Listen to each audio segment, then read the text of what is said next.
Right. So I'd like to preface these interviews that I'm publishing with a few remarks about what they are and what they are not, or what they are not meant to be.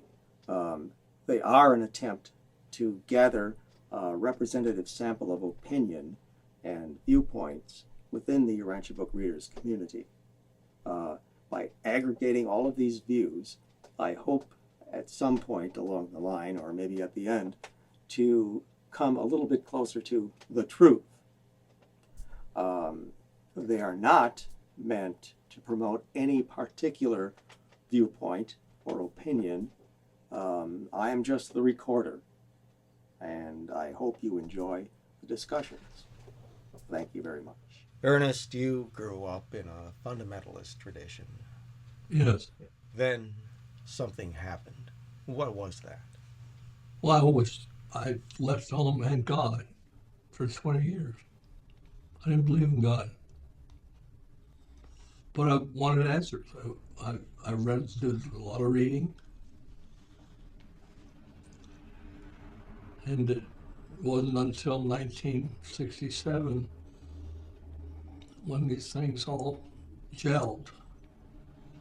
The Urantia book, the Bible, the prophecies in the Bible, that all came together. The Urantia book tells us very clearly that we should go seek the answers in prophecy, in biblical prophecy. It tells us that. UFOs. You critique some of the research that has been done on the UFO phenomena. Could you explain more of that, what you've done in that regard? I don't call it UFO. Because I know it's different. I call them angels. Because I have, on my website, I have a dozen different views of angels flying through the sky.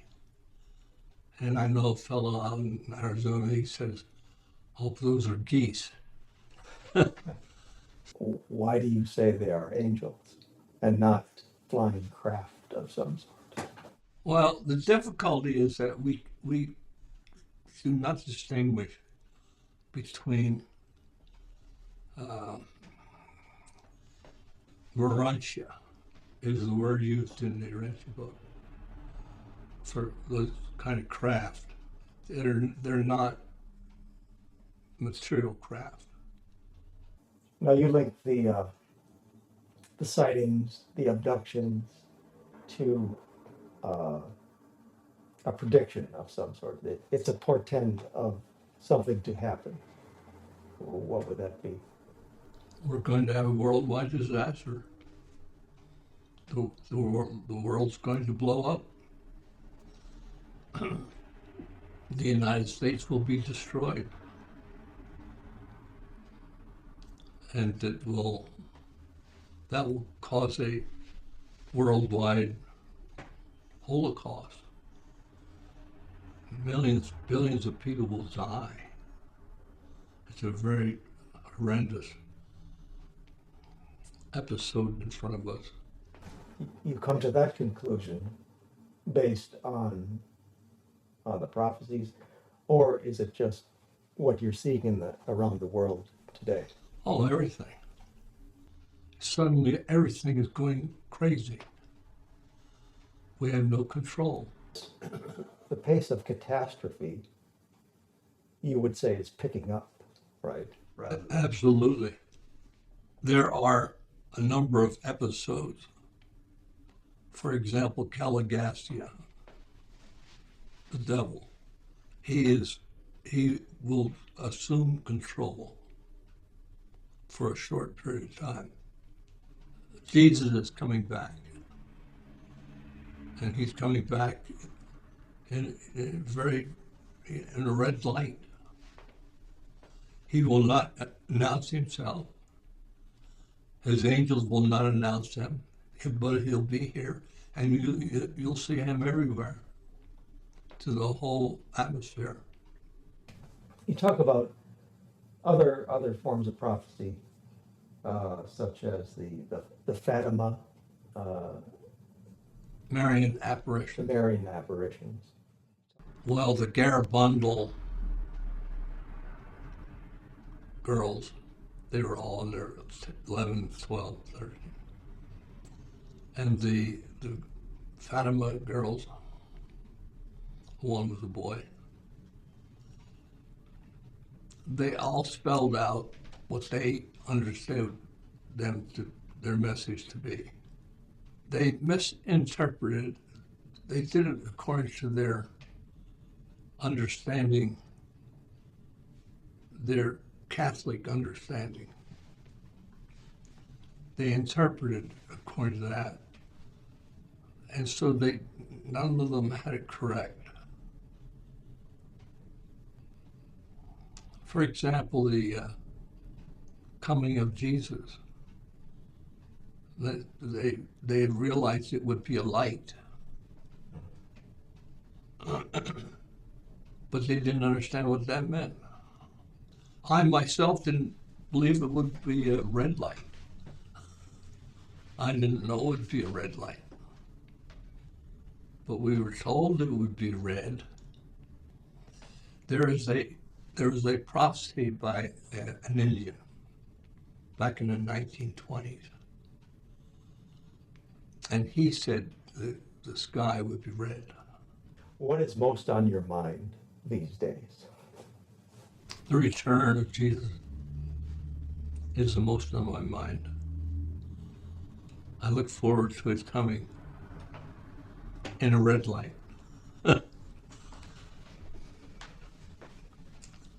And it really bothers me. I sit here and wait. That is a strange thing. I'm 84 years old, 85. And I wonder how well my health will hold up. I expect to go out and do a service for him. But how can I, with my weakening age, do that? I know. In your book, Birth of a Divine Revelation. So how would you say it compares with other works that have been done? Say, for example, Larry Mullins. Well, he didn't do his homework. No, I don't know anyone else who's done the homework that I did. They go from wishful thinking. They like to think that things went according to what their ideas are, rather than going into really doing the background homework. I was out in Chicago 3 times, in LaGrange, Illinois, and I was down to Silver Spring, Maryland, where the Seventh-day Adventist headquarters are. I visited them several times. And you have to do that kind of background work. Right. I went out to Iowa. I was hoping I could deal from Sadler's Chautauqua, his work. Someone got it there ahead of me because his evidence, they wouldn't release it. They said it got lost in the flood. Oh, right. Yeah. But I did pretty well otherwise. Your attempt to track down the sleeping subject, that was pretty thorough. And I don't know of anyone else that's dug into the records that deeply looking for the sleeping subject. I wasn't satisfied with my investigation into the sleeping subject. I could have done more. And yet I felt I did enough. Do you think it's possible sleeping subject could still be found by another researcher. Oh, I think so. I think if you have the records that I had, the city directories, Yes. they were all there. And I think if you were really apply yourself, you might come up with something. But you don't think the sleeping subject, in quotes, was Dr. Sadler himself? Oh no, that's silly nonsense. You don't think he could have channeled the work? No, that was not channeling. So you would rule out Sadler as channeling or being the sleeping subject, but you wouldn't rule out Sadler as influencing somehow what went into the Urantia book.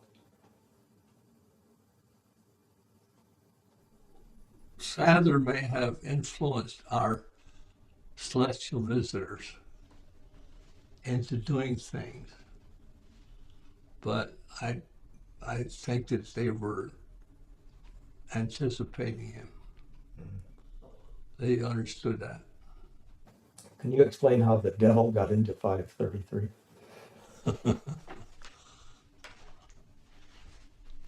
Sadler got snookered, is what happened. He didn't even know, he didn't even realize it. He had a lot of authority in written books on what he thought was devil work. But he got snookered. He didn't know that he was going to be tricked. Now that came through with the Christie transmission. Yes. Christie was the culprit. Could it have just come out of her head, do you think? Oh no, that was channeled. So there was some channeling going on, but it was not with the Urantia Papers. Well, it ended up buried in the Urantia Papers, parts of it.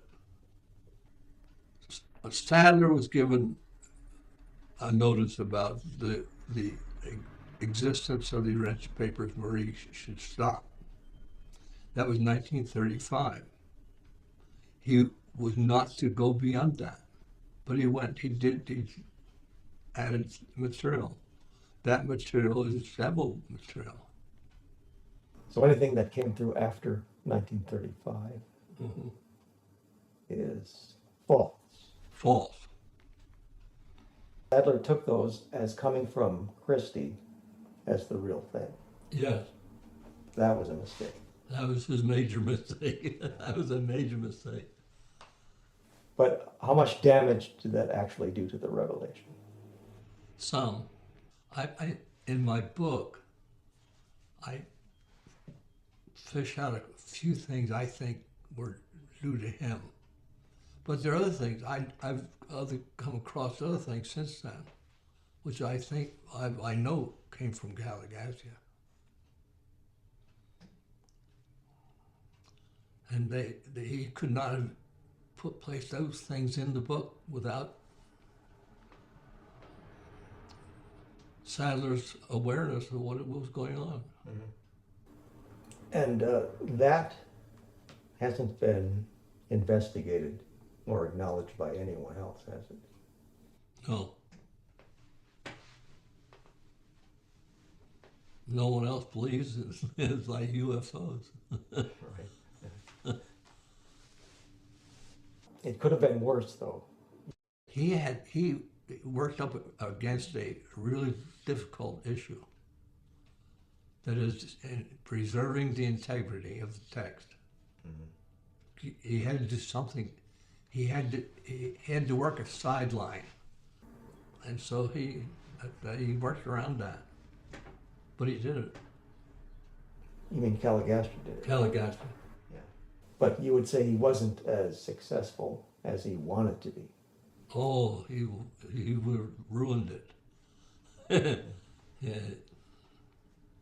We're lucky to have you read your book. My most recent stuff? Yeah. Well, I did the work on the Maya And then I did on the return of Jesus. What are you working on now? I had that question asked of me yesterday. I went to the doctor and he said, "What are you working on?" I said, "I'm not. I've stopped working."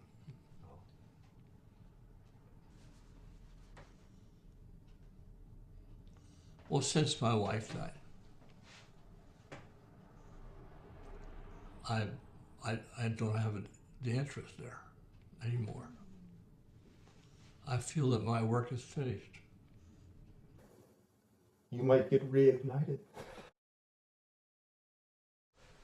I expect to be reignited. I'm looking forward every day to be reignited. I'm looking for a companion. I know I will receive it. I will see a companion, but I don't know who it is. Yeah.